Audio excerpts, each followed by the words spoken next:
तो जितने नेता उतनी बातें, जितने नेता उतनी अलग अलग राय, और हर नेता अपने अपने हिसाब से ये देख रहा है कि उसे इस स्थिति का कैसे राजनीतिक फायदा उठाना है। आज दिल्ली के मुख्यमंत्री अरविंद केजरीवाल ने भी इस घटना पर एक ट्वीट करके ये पूछा कि भारत चीन के साथ अपना पूरा व्यापार बंद क्यों नहीं कर देता, और अगर भारत ऐसा करता है तो इससे चीन को सबक भी मिलेगा और हमारे देश के लोगों को रोजगार भी मिलेगा। ये राय है अरविंद केजरीवाल की। एक दिन पहले ही भारत सरकार ने इसे लेकर कुछ नए आंकड़े जारी किए थे, जिसमें यह बताया गया कि इस समय भारत में चीन की कुल मिलाकर 174 कंपनियां काम कर रही हैं और भारत में कुल मिलाकर 3,560 कंपनियां ऐसी हैं जिनके डायरेक्टर चीन के नागरिक हैं। वर्ष 2017 और 18 में भारत और चीन के बीच कुल मिलाकर 5,78,000 करोड़ रुपए का व्यापार हुआ था, जो 2021 और 22 में बढ़कर 8,63,000 करोड़ रुपए हो गया। यानी 2017 से 2021 के दौरान दोनों देशों के बीच लगभग 3 लाख करोड़ रुपए का व्यापार बढ़ गया। इसके अलावा 2021-22 में भारत और चीन के बीच जो 8,63,000 करोड़ रुपए का व्यापार हुआ, उसमें भारत की हिस्सेदारी 20% से भी कम की है।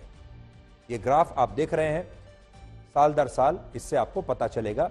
और 2021 और 22 में दोनों देशों के बीच व्यापार सबसे ज्यादा रहा है 2017 के बाद से, यानी पिछले 5 साल में। भारत ने चीन से जो सामान और सेवाएं खरीदी या जो आयात किया, वो था 7,05,000 करोड़ रुपए का, जो हम चीन से ले रहे हैं।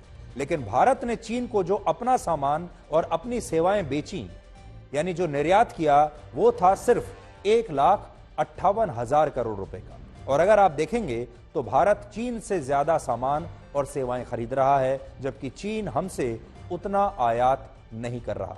यानी हम चीन पर ज्यादा निर्भर हैं, चीन हम पर बहुत ही कम निर्भर है। हम चीन से कहीं ज्यादा सामान खरीद रहे हैं, चीन हमसे बहुत कम सामान खरीद रहा है। अब इन आंकड़ों को देखने के बाद हर किसी के मन में पहला सवाल यही आएगा कि जो चीन एलएसी पर हमारी जमीन हड़पना चाहता है, उस चीन से हमारा देश आखिर व्यापार करना बंद क्यों नहीं करता। लेकिन सोचिए, अगर यही बात आज चीन भी कहने लगे तब क्या होगा।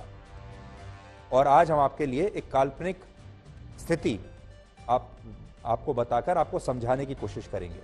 असल में भारत चीन के साथ व्यापार को कम या पूरी तरह से बंद तो कर सकता है, लेकिन एक ऐसी प्रक्रिया होगी जिस पर रातों रात अमल नहीं हो सकता। यानी हम इसे बंद कर सकते हैं, लेकिन यह अचानक नहीं होगा, इसमें बहुत समय लगेगा।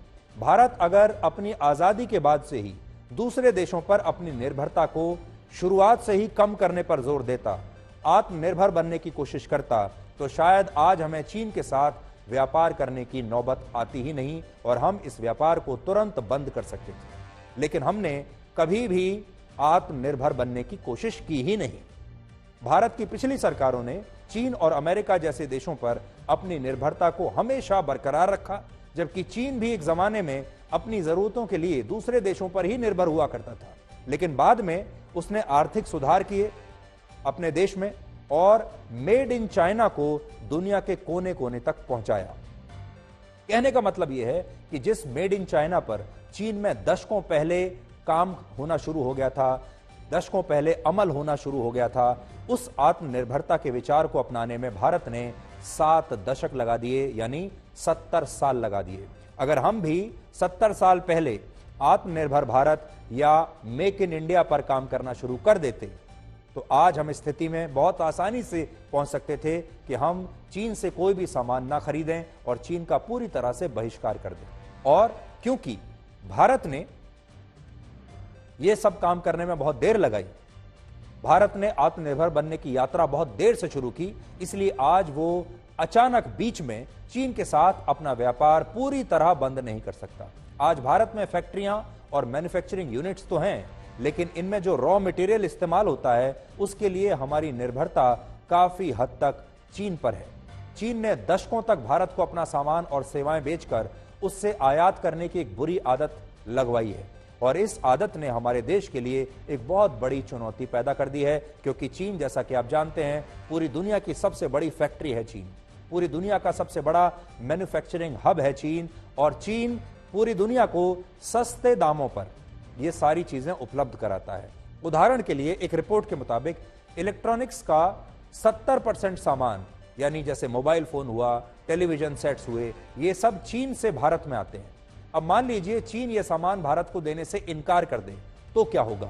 तो इससे इस बाजार में बहुत बड़ी उथल पुथल हो जाएगी और लोग तब ये नहीं कहेंगे कि वो मोबाइल फोन और टेलीविजन सेट्स के बिना काम चला लेंगे, लेकिन वो इस मामले में चीन के खिलाफ और वो इस मामले में चीन के खिलाफ हैं और भारत के साथ हैं।